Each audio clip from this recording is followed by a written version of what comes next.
Hello coders, welcome to channel coder ji. और आज का हमारा टॉपिक होने वाला है कॉमन टेबल एक्सप्रेशन। अब कॉमन टेबल एक्सप्रेशन की नीड क्यों है हमें? तो सबसे पहले हमारे पास जब कभी भी लॉन्ग और कॉम्प्लिकेटेड सीक्वल क्वेरी होती है, उनको तोड़ के लिखने के लिए इसका एक अदर नेम भी होता है जो मोस्टली यूज़ करते हैं, डिवाइड एंड कनकरर। तो डिवाइड एंड कनकरर ऐसे क्यों बोलते हैं? क्योंकि ये long and complicated SQL queries को तोड़ता है छोटे छोटे सब क्वेरीज में। कॉम्प्लिकेट क्वेरी व्यूज़ के लिए जब हम व्यू क्रिएट करते हैं उनको स्टोर कर लेता है ताकि आगे रीयूजेबल कंपोनेंट बन सके। तो इसको यूज़ करने से फ़ायदे क्या क्या हैं? क्वेरी की रीडेबिलिटी बढ़ती है, सबसे पहले रीड करने में वो इजी हो जाती है। एंड जैसे कि सिलेक्ट स्टेटमेंट होता है, उसकी कुछ लिमिटेशंस होती हैं जो उन लिमिटेशंस को रिमूव करता है। जैसे कि सेल्फ रेफरिंग या रिकर्जन आपने सुना होगा, ये उसे भी अलाउ कर देता है। And substitute for a view, यानी कि व्यू की जगह आप इसे सब्स्टिट्यूट कर सकते हैं और मल्टीपली यूज़ कर सकते हैं सेम डेटा को फैच करने के लिए। देन रैंकिंग, आप इसमें रैंक फंक्शंस का भी यूज़ कर सकते हैं रैंकिंग निकालने के लिए। देन इसके टाइप्स की बात करते हैं। ये सिर्फ दो टाइप्स का होता है, रिकर्सिव एंड नॉन रिकर्सिव। नाम से ही आपको समझ में आ रहा होगा, रिकर्सिव यानी अपने आप को रेफ़र करना और नॉन रिकर्सिव अपने आप को रेफ़र ना करना। नाउ अब बात कर लेते हैं इसकी एनाटॉमी की। अब एनाटॉमी क्या होती है? एनाटॉमी इसका structure basically.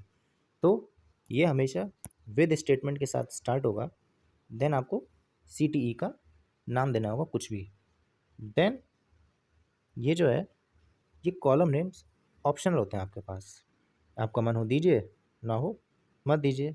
Then as keyword का यूज़ करके आप अपनी क्वेरी, जो भी क्वेरी रिटर्न चाहते हैं, CTE बनाना चाहते हैं, उसे करली ब्रेसिस के अंदर उसे लिख दीजिए। देन सेलेक्ट ऑल फ्रॉम अपना CTE का नाम। तो चलिए इसे स्क्रीन से बेटर समझते हैं, एग्जांपल्स के थ्रू आपको थोड़ा अच्छा समझ में आएगा।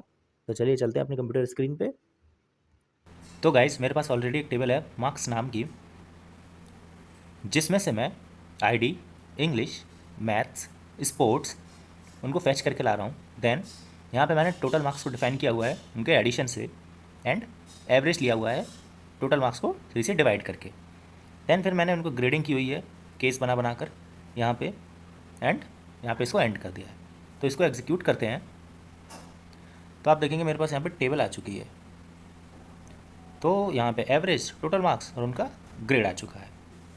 ये हमारी क्वेरी थोड़ी सी कॉम्प्लेक्स लिख रही है अभी, बट इसको मैं CTE की हेल्प से बहुत ही शॉर्ट तरीके से सॉल्व कर सकता हूँ। तो चलिए देखते हैं कैसे इस क्वेरी को CTE की हेल्प से थोड़ा इजी बनाते हैं। क्वेरी में कुछ चेंजेस कर दिए हैं और उसे कन्वर्ट कर दिया है इस क्वेरी में।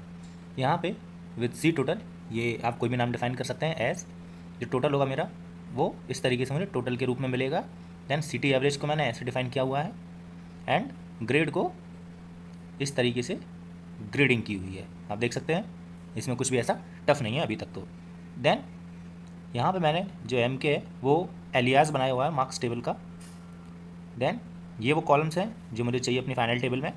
देन इनर जॉइन लगाया है मैंने CT टोटल, यानी कि मार्क्स की ID और टोटल की ID सेम होनी चाहिए। देखिए आप, टोटल में भी मैंने ID पास की हुई है, ऐसे ही एवरेज में भी मैंने ID पास की हुई है, एंड ग्रेड में भी ID पास की हुई है।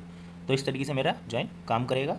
एंड फाइनली इसको एग्जीक्यूट करते हैं तो रिज़ल्ट मेरे पास आ चुके हैं।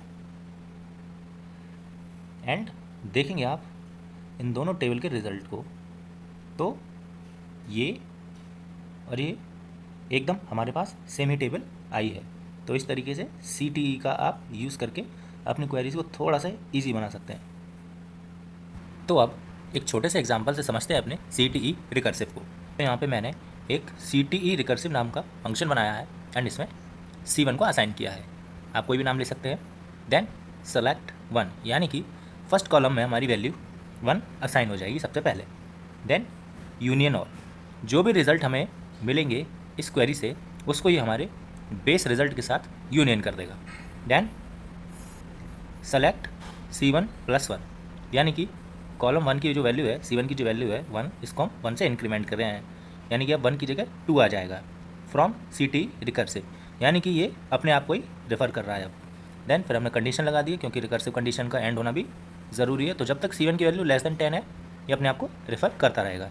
एंड देन जब ये कंडीशन टर्मिनेट हो जाएगी, ये लूप आपका ख़त्म हो जाएगा, तो फिर हम यहाँ पे इसको प्रिंट करा रहे हैं। तो चलिए इस क्वेरी को एग्जीक्यूट करते हैं। तो आप देखेंगे मेरे पास रिजल्ट में 1 से लेके 10 तक वैल्यूज़ आई है। तो सबसे पहले हमने 1 असाइन कर लिया था, देन यहाँ पे 2, 3, 4, 5, 6, 7, 8, 9 एंड 10, लेकिन फाइनली जब इसकी वैल्यू 11 होगी तब ये चेक करेगा, एंड जब इसकी वैल्यू 11 हो जाएगी तो ये प्रिंट नहीं करेगा। इसके बाद इस रिजल्ट से इसने ये वैल्यूज़ हमें ला के दे दी। तो ये था हमारा CT रिकर्सिव। अब इसे एक और एग्जांपल से समझते हैं बेटर। तो यहाँ पे मेरे पास एक टेबल है TCS नाम से, जिसमें यहाँ पे एम्प्लॉयज़ की ID है, उनकी नेम है एंड उनकी मैनेजर ID है। तो यहाँ पे मेरे पास TCS टेबल से ये कुछ रिकॉर्ड्स फैच होके आ रहे हैं। यहाँ पे आप देख सकते हैं EID, उनका नाम और उनकी मैनेजर ID है। तो चलिए अब हम इस टेबल से मैनेजर के नाम और उनकी ID को फैच करके लाते हैं CTE रिकर्सिव की हेल्प से। तो यहाँ पे मैंने ऑलरेडी एक क्वेरी लिखी हुई है, चलिए आपको एक बार इसे समझा देता हूँ। सो एक हमने CTE रिपोर्ट्स नाम का वेरिएबल बना लिया है, जिसमें हम सबसे पहले एक वैल्यू असाइन कर रहे हैं, वो वैल्यू जिसकी मैनेजर ID नल है। आई होप आपको टेबल याद होगी।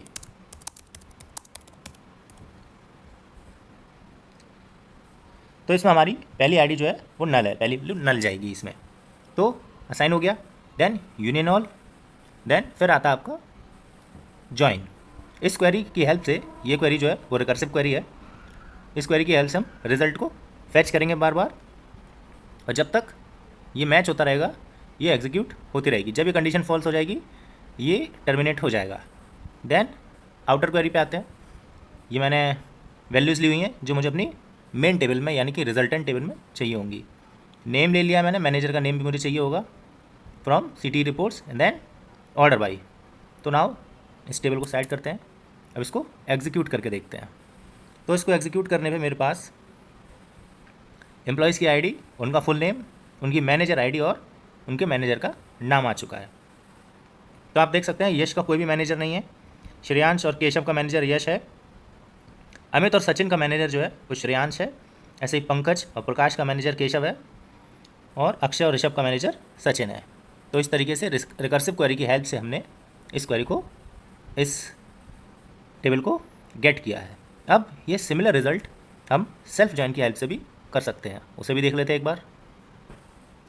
तो जिन लोगों को थोड़ा भी आइडिया होगा सेल्फ जॉइन के बारे में, मैंने वहाँ पे भी एक क्वेश्चन ऐसे ही करके दिखाया था। तो आई होप आप ही समझ पा रहे होंगे, बट फिर भी एक बार मैं बता देता हूँ। तो ऑब्वियसली जब भी हम सेल्फ जॉइन यूज़ करते हैं उसके 2 इंस्टांस बनाने पड़ते हैं हमें। तो एक इंस्टांस A है और दूसरा इंस्टांस B है। तो A.EID यानी कि एम्प्लॉय की ID, A.name उसका फुल नेम, B.employee ID यानी कि जो B टेबल है उसकी एम्प्लॉय ID को मैंने एज मैनेजर ID लिया है, एंड B.name को है उसका मैनेजर का नेम लिया है। 2 टेबल के इंस्टांसेस हैं A और B, और A की मैनेजर ID और B की मैनेजर ID को यूज़ करके मैंने सेल्फ जॉइन लगाया है। इसको जब हम एग्जीक्यूट करेंगे तो मेरे पास सेम रिजल्ट आए हैं। आप देख सकते हैं यश यहाँ पे प्रेजेंट नहीं है, क्योंकि यश का मैनेजर खुद यश ही था, या यश का मैनेजर कोई भी नहीं था शायद, एग्जैक्ट मुझे पता नहीं, बट हाँ कुछ ऐसा ही था। बाकी के रिजल्ट्स एग्जैक्टली सेम हैं। तो इस तरीके से दोनों में से आप कोई भी तरीका यूज़ करके ये कर सकते हैं। So this is all for this lecture. Till than happy coding.